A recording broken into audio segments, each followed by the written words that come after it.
बंधु माने आजिर एही भिडियो रे मु आपण माननको कहिबाको जाउछि गुंडुची मूषा को नै किछि शुभ एवं अशुभ संकेत विषय रे। आपण माने तो निश्चय गुंडुची मूषा देखिथिबे। गुंडुची मूषाटी गोटे छोटिया एवं बहुत सुंदर प्राणीटे होइथाए एवं जेउटी कि आमको प्रायतः आमर घर पाखापाखी एवं आम घरर छात उपरे मध्य नजर आसी थाए।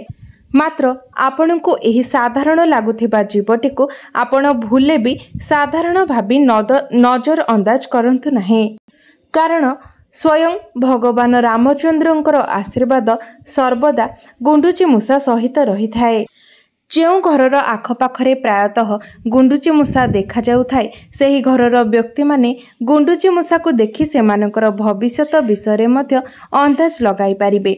भविष्यत रे सेमानक पई शुभ समय आसीबाकु जाउछि किंबा किछि खराब हेबाकु जाउछि से विषय सेमाने गुंडुची मूषा को देखि जानि पारिबे। भगवानक आशीर्वादरु एही गुंडुची मूषार आशीर्वाद द्वारा जणे रंकरु राजा मध्य होई पारे एवं जणे मनुष्यर भाग्य मध्य चमकी पारे। तेबे आजिर एही भिडियो रे मो आपनकु गुंडुची मूषा सह जड़ित शुभ एवं अशुभ संकेत सह किछि उपाय विषय मध्य कहिबाको जाउछि। तेबे प्रथम संकेतटी हेउछि संतान प्राप्तिर सूचक। तेबे जदि आपणको घर को बारंबार गुंडुची मूषा आसुथाए तेबे एहा संकेत देइथाए जे आपणकर संतान प्राप्ति हेबार अछि। एहा सहित बारंबार घर को गुंडुची मूषा आसीबा माँ लक्ष्मी को आसीबार मध्य संकेत देइथाए। द्वितीयटी हेउछि धन प्राप्तिर संकेत।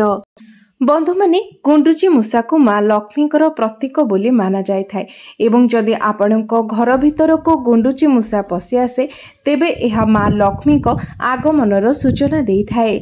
गुंडुची मूषा को देखिबा किंबा गुंडुची मूषा को छुई देबा द्वारा भी मनुष्यर भाग्य खोली जाय थाए।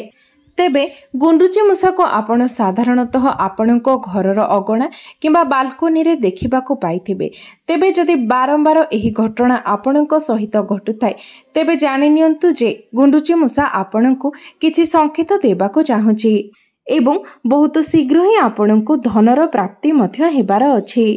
बंधु माने जदि केबे भी आपणको रोषेई घर भितर को गुंडुची मूषा पशि जाए किंबा आपण निजर रोषेई घरे गुंडुची मूषा को देखंती तेबे आपण जानि नेबे जे माँ लक्ष्मीकर एते मात्रा रे कृपा आपणको उपरे रहिछि जे आपणको गृह रे केबे भी अर्ण धनर अभाव हेबो नाही। बंधु माने जदि आपण सकाळु सकाळु गुंडुची मूषा देखि नियंती तेबे एहार अर्थ आपणकर संपूर्ण दिनटी रे आपणक सहित केवल शुभ ही हेबो। आपणक पई दिनटी शुभमय रहिबो। एवं जदि आपण सकाळु सकाळु स्वप्न देखंती स्वप्न रे गुंडुची मूषा देखंती तेबे एहा आपणको धन प्राप्ति हेबार संकेत देइथाय, अर्थात अति शीघ्र आपणको कोनोसी स्रोतरु धन प्राप्ति हेबार अछि। एवं जदि सकाळु सकाळु आपणको घर भितर को गुंडुची मूषा पशि जाए तेबे एहार अर्थ आपणको सेही दिन कोनोसी एक शुभ समाचार प्राप्त हेबार अछि। मात्र जदि केबे गुंडुची मूषा आपणको पाखको आसी आपणको पाद को छुई चली जाए एवं एहा परे ताहा अदृश्य होई जाए तेबे एहा अत्यंत अशुभ संकेत बोली माना जाय थाए। एहार अर्थ आपणको जीवन रे एक कठिन समय आसीबाको जाउछि एवं एही कठिन समय को सामना करिबा पई आपणको पूर्वरु ही प्रस्तुत हेबार अछि। हुए तो आपणकर व्यवसाय वाणिज्य रे क्षति होई पारे किंबा आपणकर कोनोसी प्रियजनक सहित मतभेद एवं मनमनांतर होई पारे। तेबे जदि केबे भी गुंडुची मूषा आपणको उपरे चढ़ी जाए किंबा आपणको उपरे खसी पड़े किंबा आपणको हाथ रे से छुई होई जाए तेबे एहार अर्थ आपणको भितरे थिबा समस्त नकारात्मक शक्ति गुड़िक नकारात्मक ऊर्जा गुड़िक शेष होई जिवो। तेणु गुंडुची मूषा आपणको उपरे चढ़िबा आपणको शुभ संकेत प्रदान करिथाए। एपरि माना जाई थाए जे जदि गुंडुची मूषा आपणको शरीर उपरे चढ़ी जाए तेबे आपणको स्वयं भगवान विष्णुकर आशीर्वाद प्राप्ति होई थाए। बंधु माने जदि आपण केबे देखंती जे आपणको घर भितरे गुंडुची मूषा निजर बसा बनाई नेछि तेबे एहा आपणको अत्यंत शुभ संकेत प्रदान करिथाए। एहार अर्थ आपणको गृह को सुख शांतिर आगमन हेबाको जाउछि एवं आपणको गृहरे अनेक लाभप्रद घटना मध्य घटिबाकु जाउछि। यह आपणको संकेत देई थाए जे एबेठारो आपणको जीवन रे आउ धनर अभाव रहिबो नाही। तेबे आपण जदि केबे देखंती आपणकर घर भितरे किंबा घर अगणारे गुंडुची मूषा मरिकी पड़िछि तेबे यह अत्यंत अशुभ संकेत होइथाए। यह आपणको संकेत देई थाए जे आपणको गृहरे नकारात्मक शक्तिर प्रभाव बढ़ी जाइछि किंबा कोनोसी नकारात्मक शक्तिर बास हेबाकु लागिछि।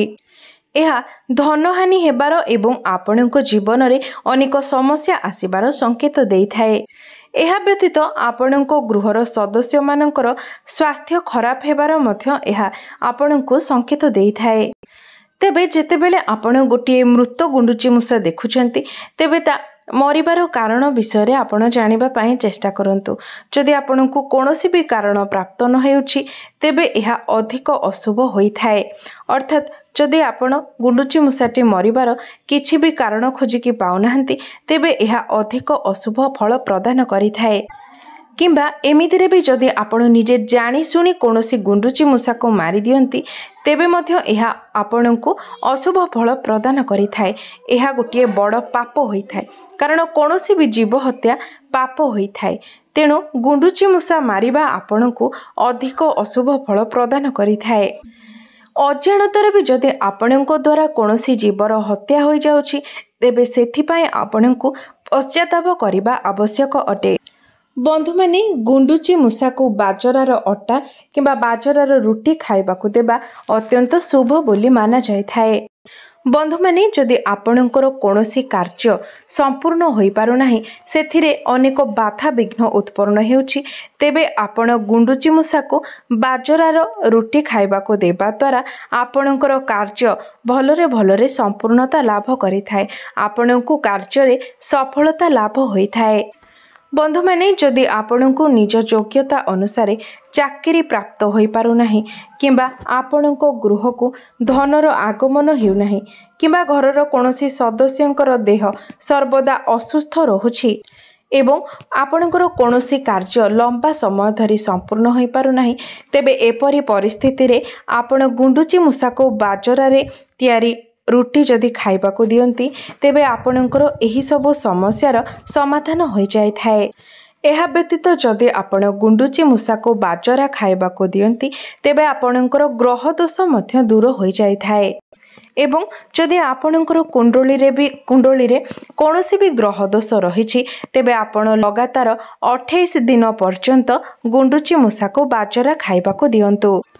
प्राचीन कथा अनुसार जेतेबेले रावण माँ सीता को हरण करि नेइथिला सेतेबेले लंका उपरे आक्रमण करिबा पाई बानर सेना समुद्र रे पोलो बनाउथिले एवं सेथिरे सबु मांकड़ माने निजर योगदान मध्य देउथिले एवं सेही समय प्रभु रामचंद्र देखिले जे गोटे छोट गुंडुची मूषा बाली उपरे गड़ी जाए निज देहरे लागिथिबा बाली गुडी को आसी सेही सेतु उपरे झाड़ी देई जाउछि एवं एही दृश्य को देखि प्रभु रामचंद्र लक्ष्मण को पचारिथिले जे एही गुंडुची मूषाटी एपरी काहेकि करुछि एवं लक्ष्मण उत्तर रे कहिथिले जे गुंडुची मूषाटी खेलर आनंद नेउछि।